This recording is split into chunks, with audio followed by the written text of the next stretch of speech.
Hello everybody, my name is Daniel Richardson and I'm the WCPW review guy. And I once gave Bastion Booger a run for his money in a pie eating contest. That's a true story. And yes, this is, right around the corner. Tomorrow night, Built to Destroy. The very first major event from the WCPW. Oh my God, I can't wait. And dude, this card is stacked. So I'm tired of stretching it out. Let's get into it. All right, so first we're going to talk about Joseph Connors and Joe Hendry versus Prospect with James R. Kennedy. Two of the top tag teams right now. The top two tag teams in WCPW. They're going to face off and see who's number one. Now, when I'm trying to analyze this match, it can go either way. It really can. First thing I gotta look at is which team has the best unity. And I gotta say, it goes to Prospect. They're both on the same page. They both have the same agenda. They know what they're going for. Unfortunately, between Connors and Hendry, it's all about Hendry. It's all about Hendry. And guess what? Hendry's put himself before the team. And you can't do that. You just can't do that. So, right there, that's kind of trouble right there. And of course, they're even saying, the rumors are that there is some trouble in Paradise there. That maybe, they're not quite getting along backstage. I don't know. If it's true, we haven't been seeing much of it out front. The only thing we have been seeing is Hendry acting like a fool and, once again, making it all about him. So if there is some rumor of that, I don't know, time will tell. But I can't just get the Prospect based on that alone, because if you had to pick the best wrestler of the four, in my opinion, I gotta go Joseph Connors. I mean, look at his resume already. I mean, look what he's done here in the WCPW alone. First night out there, triple threat elimination match, dude, he dominates. Dude, he plants Gabriel Kidd. And dude, I think he would have beat Alex Gracie if Lucas Archer didn't run in. I'm just saying. And then look at the tag match with him and Hendry against Prince Amin and Gabriel Kidd. It was mostly Connors. Yes, Hendry picked up the win, but after Connors did all the work. So all I'm saying is, and I'm not taking nothing away from Prospect. I mean, they're a good tag team. But, as of right now, I mean, Connors is the man. And I think, once again, as long as Hendry can do his job and maybe, be a good partner. Quit putting, I think Connors can clean up. But pendulum's swinging the other way now, because you can't count out James R. Kennedy. The guy is a mastermind extraordinaire. He's a devious manager. But he's intelligent. Brilliantly intelligent, I might add. And that's the thing. You don't know what he's thinking, but you know he's got a game plan. You think he's going to march in to the very first huge event that WCPW has thrown on and not have a plan? Well, you're out of your fucking mind. That's what you think, because there's no way. But pendulum going the other way now. The Prospect is prone to disqualification. They have no problem bending or breaking the rules. And I'll tell you right now, it can cost them. You may be sending a point with a DQ, loss, but guess what? You're going to also walk home with a short end of the paycheck. And it'll definitely bump you down the rankings. You don't want that. You don't want that at all. And you just look at Kennedy. You just know that guy will definitely, cheat the win if he has to. Pendulum staying over here. I think the deciding factor for me is payback. Connors wants payback for the beatdown that Prospect laid on him on the very first episode. And I tell you right now, that's enough to push him over. So if I have to pick my choice to who I think is going to win this match, I got to go Joseph Connors and Joe Hendry. Not saying it's going to be easy. And they have to keep their eye on Kennedy, but guess what? I think they can do it. So that's my pick's right there. Next match. All right, so the stipulation is, if El Leggero loses, he must take off the mask. But if Martin Kirby loses, he has to wear a dress. Leggero versus Kirby. All right, and we know what, these guys have been feuding for a long time. And not just in WCPW. I mean, they've been feuding all over the world. Everywhere they go together, they're fucking clashing. But Leggero always comes out on top. And Kirby's tired of it. He wants that win so bad. But is he willing to pay that price? Well, I guess we'll find out. I don't even have to analyze this match. Leggero, are you kidding me? El Leggero, Kirby, poor Kirby.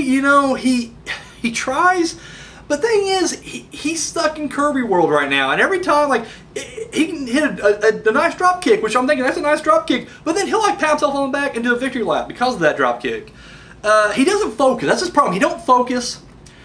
He's not the smartest. And don't worry, he can probably whoop my ass, but I'm just like, he's not the smartest. Whereas, El Leggero has, outmatched him, outfoxed him, outwitted him, outsmarted him. It really is like watching a live-action Wile E. Coyote Roadrunner cartoon. So, I gotta say, it's El Leggero.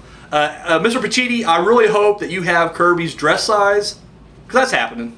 That's going down right there. In fact, tonight will be the last night that we will actually call him Martin Kirby, because after tomorrow night, we're going to call him Mrs. Pac-Man. Next match, let's move on. The loser becomes the winner's servant. Gabriel Kidd versus Prince Amin. Of course, it's very clear Prince Amin just wants Kidd to be his servant, and Gabriel's not having any of that. He's like, fuck that, we're not playing that game. And of course, it just exploded. This past week, it came too much, so Pacitti booked the match. The thing to look at with these two guys is, right now, neither one of them have a win under their belt in WCPW. Not a one. So that means, barring any kind of, draw, finish, that the winner will not only walk away with their first ever WCPW win, but also a servant. Pretty good payday, really. So, look at both guys. And I'm not gonna lie, if I'm being biased, yes, I would love to see Prince lose this thing. I want to see the Prince get demoted to the role of a pauper and become Gabriel Kidd's servant. That would just make me very happy. But I'm being unbiased here. I'm being a journalist. I got a fucking tie on and shit. A microphone that's not even plugged in. I'm being, this is real, damn it. So if I'm being unbiased and, all my journalistic integrity's out there, I'm looking at the match. I still gotta go Gabriel Kidd. I'm sorry. I know it. You think I'm lying, but I gotta go Gabriel Kidd because look at these guys in the ring. These guys have wrestled several times now this past month. And WCPW is only 1 month old, and already these guys have wrestled a handful of times. Now watch the matches. Study the matches. Gabriel Kidd goes out there and gives it his heart, gives it his soul. The kid has passion. And does he come up short? Absolutely, but he gives it 110 every time. Prince Amin, on the other hand, dude, as soon as it gets going a little tough, he bails. He fucking just leaves. And he's not just walking out of the match, getting the count out. He'll tag himself out and just camp on the fucking apron while his partner's getting beat down. And he has no desire to get in there and do anything himself. He's a prince. I'm not sure how real this prince thing is. I don't know if he really has money, but he acts like a spoiled fucking brat anyways. So you know what? I don't think he can hang with Gabriel Kidd. I think he get both of them in there together. Just straight wrestling. Because the thing is, he ain't going to walk away on this one. There's too much on the line. He has too much pride. He does not want to be Gabriel Kidd's servant. So he won't walk away. So now that he's forced to wrestle, and if it comes down to skills, he can't hang. I have not been impressed with what I've seen so far. Even when he's in the match, before he gets his ass handed to him and he has to run away, I don't think he can win.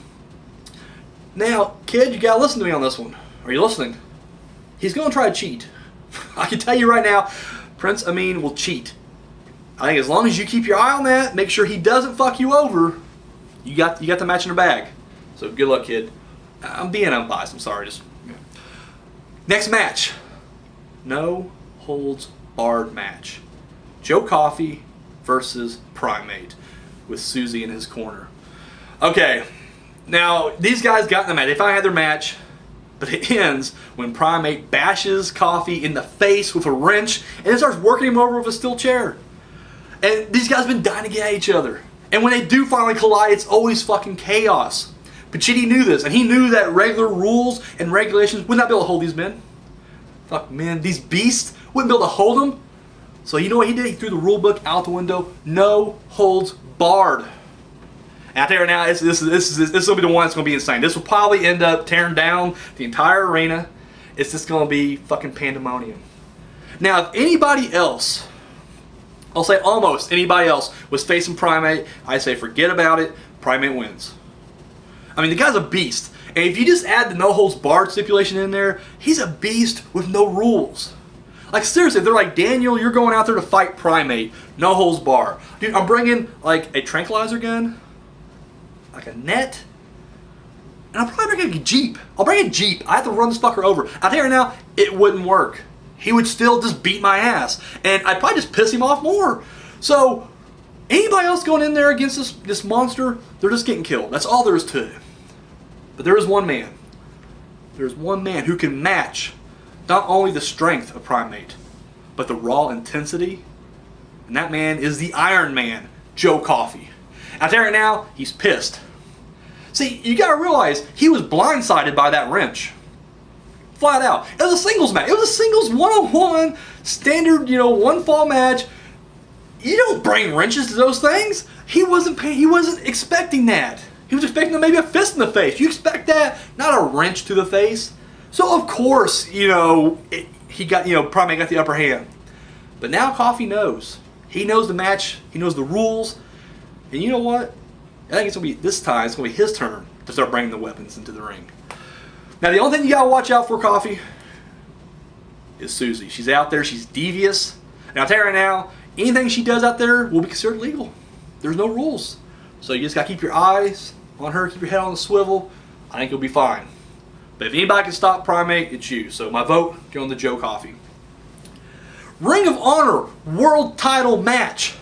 Jay Lethal defending against Noam Dar. And of course, all Ring of Honor titles, business and stuff like that is handled by the Ring of Honor Championship Committee. Abji and I'm sure he's just like calling the guys, I need, can Jay Lethal defend the title on my, on this massive, show, our biggest show to date. And, they had to say, yeah, okay, we'll do it. We'll pick the opponent. Out there now, I'd say Noam Dar is really the best choice. For, the main reason I would say, at least from the Ring of Honor, standpoint, is I'm not saying he's the best wrestler, but he's definitely the biggest star on the roster right now. I mean, think about it. Before this thing kicked off, and I'm not talking about the stars that are coming later. I'm not talking about the Will Ospreays or the Damian Sandows or the Cody Rhodes. I'm talking about right now who have currently wrestled on the roster. Most of them, yes, they're indie, circuit, superstars. But this is the one guy who, he's participating in the WWE Cruiserweight Classic. He has name recognition. And of course, that just means bigger box office for Ring of Honor right there. So, yeah, they picked him, and it makes sense. And don't get me wrong, I'm not trying to sell his wrestling ability. Dude's amazing in the ring. There's a reason why he was picked to be in the Cruiserweight Classic. There's a reason why he's here in the WCPW right now. But if I gotta pick my winner, Jay Lethal versus Noam Dar, I gotta go Jay Lethal. And there's like 3 good reasons. First one, the experience. And the thing is, experience alone is never enough. Like, you get the oldest fucker dude in there, some 78-year-old guy. Sure, he has the experience, but guess what? He didn't have the hip. Seriously, you just drop him in the hip, he's down, fucking done. That experience didn't mean shit. But guess what? Jay Lethal is a young man. He's got the skills, and he has the experience. He truly is a total package right here. And I don't think Noam can keep up with that. He's too young, and I think that's what's going to be his downfall. Reason number 2 is he is a fighting champion, and this is not his first rodeo. Now, you know what the difference between like the Ring of Honor World Title and the WWE World Title is? Seriously. One, you actually take it around the world and defend it. It truly is a world title. Now, don't get me wrong, yes, there is some heritage, some lineage to the WWE title, but let's face it, it's not a world title. Now you're thinking, well, Daniel, they go everywhere around the world. They have tours in Japan. They just got back from Germany not too long ago. They tour around the world. Okay. They don't fight anybody from around the world, though. They still keep it within the WWE. But yeah, there's a whole roster. These are top guys in the major leagues. There's tons of them. That's at least like 30 to 40 wrestlers he's got to defend against. No, because guess what? In any given title reign in the WWE right now, you're lucky to get maybe 4 opponents before you drop that belt. That's it. Same 4 guys over and over. That's it. Jay Lethal, on the other hand, not only does he defend it in Ring of Honor, he takes it to other promotions. And of course, once the committee okays it, he defends it, not just against the same guys in Ring of Honor, but to the best, most skilled, gifted athletes around the world. But he's a globetrotter. I'm willing to bet he's been to the 4 corners of this globe and has defended it 4 different times. Comes back a winner every time. And the reason, number 3, that I believe Jay Lethal will keep the title is he's a tough son of a bitch. Ring of Honor is not no slouch. You can't just be a bum to go in there and win title. No, dude, those guys are technician masters. They are the best at what they do. And I don't care what major league or mid league or minor league or lower, whatever, dude, the WWE guys would get gassed out fighting these dudes. Like, right off the bat. Like, seriously. These guys are in tremendous shape. And it breeds champions. Some of the best have gone through the Ring of Honor. And you know what? We got them here in WCPW now. And there right now, dude, Jay Lethal is as fast as they come. Like, seriously. So, boom, Jay Lethal. Black Machismo. Taking it and keeping that title. So, and let's get to the main event. This is what we've been waiting for right here. To crown the first ever WCPW World Champion. Big Damo with Jack the Jobber in his corner going up against Rampage with Adam Blampied in his corner. Now the roots to this match go even further back than the WCPW. Come with me for a second. I know I'm getting sidetracked. Just roll with me. You know, when it all started, these kids were just playing games. They were making lists. And I'm not knocking it. I'm a fan. This is why I'm stuck around, because I was with them in his early days. But that's what they were doing. They were just having fun. And that's great. And, the BX Pacitti Club, they started coming together. And it became this big feud, over the cardboard title. I'm not showing any disrespect. That was the What Culture World title right there. And what happened was the success grew. And they get to live out their dreams right now. Because guess what? They was able to parlay this, the list and the games and the feud and the title into actual professional wrestling. Think about that. An independent professional wrestling company by the fans, for the fans. It's incredible. But they weren't thinking that big just yet. Because they were like, if you remember going back to like those first few announcements, it was all about, we're going to, we're taking BX versus Pacitti Club to a bigger level. And that's all they were really thinking about. We're going to retire the cardboard belt. We're going to get a real title. It's a real ring. It's a real company. But it was still like they're just playing their games. Like they're still just feuding. That's all it was. And that, if you look at the basis of this main event, that is where the origins come from. But I think something happened they never expected. I don't think any of us expected. Was that it evolved and grew to something that was bigger than BX versus Pacitti Club. Something that was bigger than What Culture itself. Something that's bigger than all of us. They created What Culture Pro Wrestling. Now think about it for a second. They hire their guys. Adam Blampied is like, I want Rampage. And Rampage is game. He's like, yeah, you hired me, I'll fuck up whoever you want me to. Where is he? He was even threatening to go after Jack the Jobber. Jack, of course, trying to get Joe Hendry. Now, Hendry was just playing around, goofing around, whatever. Truly doesn't give a shit about BX or the Pacitti Club. Like, just doesn't care. He was just like, I'm a local hero. I have an ego. Here's my thing. But there's one guy from the shadows who saw the potential. Because that's the thing. Adam Pacitti knew that you couldn't just build an entire card around BX versus Pacitti Club. It just wasn't going to happen. So he's like, we got to stock the roster. But instead, just going next door to the local pub, get a bunch of rowdy soccer hooligans. That may have been a little racist. I'm sorry, but you know what I mean. Getting all these rowdy drunken dudes together, like we're going to put a wrestling show on. No, he contacted the greatest from around the world. They traveled from everywhere, from Mexico, from the United States, all over the UK. I don't know where Prince Amin's from. I'm sure it's something Middle Eastern, but they all came together. And you start realizing there's one man who saw this and saw the potential. Big Damo. Now, once again, doesn't give a damn about BX or Pacitti Club, but he saw that world title opportunity. And he realized that we're in a company now that appreciates wrestling. It's not sports entertainment. It's professional wrestling, goddammit. And he sees that. And you know what? Does he bully his way in? You're absolutely right, he does. He barges right into the main event picture.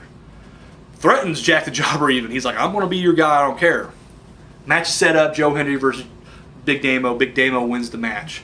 Once again, he didn't win it because of some honor or loyalty to the Pacitti Club. And I know the guys, guys behind the scenes, they want to believe that. Jack the Jobber is like, you know what? Pacitti handed the reins to me, and it's my job now to make sure the BX is not winning. Adam Blampied, clearly, is thinking the same thing. But you think Rampage is thinking that? No. And it's even evident in the fact that in the second week, after Rampage went on his rampage and broke the security guard's neck, because he was like, I'm going to make a statement. I'm making an impact tonight. And when Adam Pacitti banned the pile driver, the very next week, or that same night, he was fighting Noam Dar, and Blampied was yelling, pile driving, break his damn neck. And Rampage refused. Now, at first I was like, why would he do that? Like, he's hired by this man. He is the representative of BX right now. But then it hit me. Because he don't give a damn about this feud. He knows if he would have did the pile driver, there could have been a chance that Pacitti could have booted him out of the main event picture altogether. Could have thrown a suspension on him, and guess what? They have a roster now. Like, it wasn't just built around two guys. There's an entire roster that could take his place. In fact, Joe Hendry tried to do that. And that's another way you can see that the BX Pacitti Club feud is even kind of overshadowed by the world title picture, because Hendry went after Rampage's spot. Now, just imagine for a second if Hendry would have won that. If Rampage would have been taken out of the picture altogether, so would have Blampied. Blampied would have been gone too. Now, maybe he would try to work a deal with Hendry, but guess what? Hendry's all about Hendry. Hendry knows he wants to win that world title. And there you go. If there's any further proof that BX Pacitti Club feud is no longer the driving power behind this main event, I don't know what else would be. No, it's not about Pacitti Club. It's not about BX anymore. Guys, it's about the world title. And this is actually a title that I believe deserves that entire, title of being a world championship. It's defended, or it will be defended against all comers from around the world. It's not like WWE. There's no backstage politics. There's no, we're grooming one guy and he's just going to fight one or two guys and that's it, and we're going to keep our championship protected. Like, Triple H won the title and didn't defend it for like months. Brock Lesnar didn't. No, you won't have that shit here, because this is professional wrestling. They have respect for the sport. This is the World Championship. And now we got Big Damo versus Rampage. And you know what? They both earned their spot. I mean, don't get me wrong, I would have liked to have seen a tournament. But once again, I don't think anybody predicted how big that this championship would have been. I think in their minds, it was still that cardboard title. And it was very symbolic when Rampage tore it up, because it was literally like, hey, that was the past. And this is the future. They both earned their spots, though. Both over Joe Hendry, but they both earned their spots. And you know what?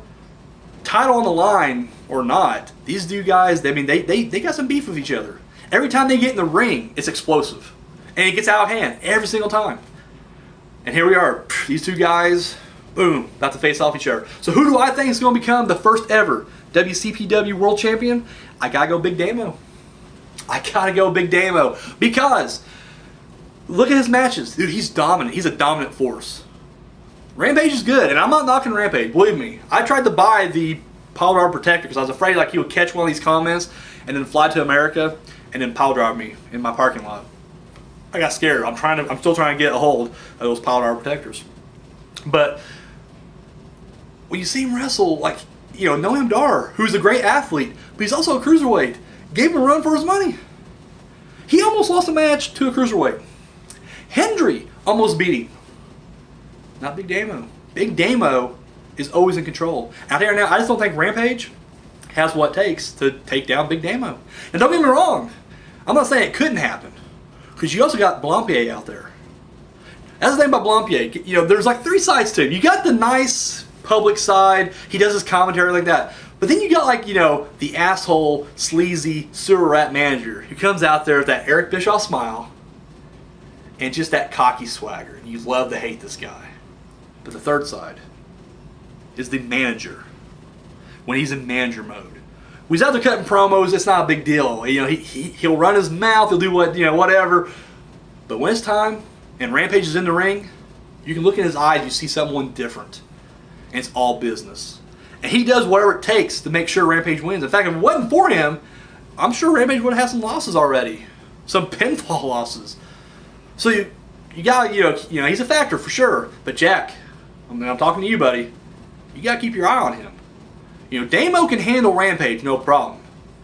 But I'm not worried about Rampage. It's going to be Blampier. So you got to keep your eyes on him.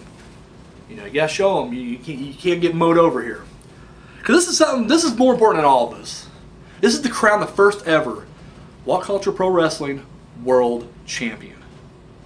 And not only that, but this is who's going to become the face of the promotion as well. Guys, you hear other companies talk about this is a new era in professional wrestling. It's a new era right now in WWE. No, it's not. It's the same bullshit they've been recycling over and over and over. All thing that's different is now it has a new wrapper. It's got a new little package. That's it. It's the same bullshit you've seen. But you want to know where the real new era is at? It's here. It's here in WCPW. There's a revolution. A wrestling revolution. It's been building. It's been building for a while now. And tomorrow night, well, it'll be built to destroy. Alright, so guys, I want to know what you think. Who's going to win these matches? Let me know down below. Primate, Coffee, how insane is that going to be? Who's going to be the Ring of Honor World Champion? Who's going to be the What Culture, first ever What Culture Pro Wrestling World Champion? Let me know down below. I'm dying to know what you guys think. Guys, tomorrow night, tune in. I don't have to tell you guys twice. You guys are if you're watching this show, you're definitely going to tune in tomorrow night, but tune in. All right, it's going to be on the What Culture Pro Wrestling, WCPW YouTube channel. 10 o'clock British Standard Time. And if you're a Yank like me here in the U.S., it's 5 p.m. Eastern Standard Time. So, boom, 10, 5, check it out. Guys, subscribe if you haven't. Show this video some thumb and love. And yeah, that's all I got. Follow me over on Twitter as well. I'm at WCPW Review Guy. So, that's all I got, guys. Thank you for watching, and until next time.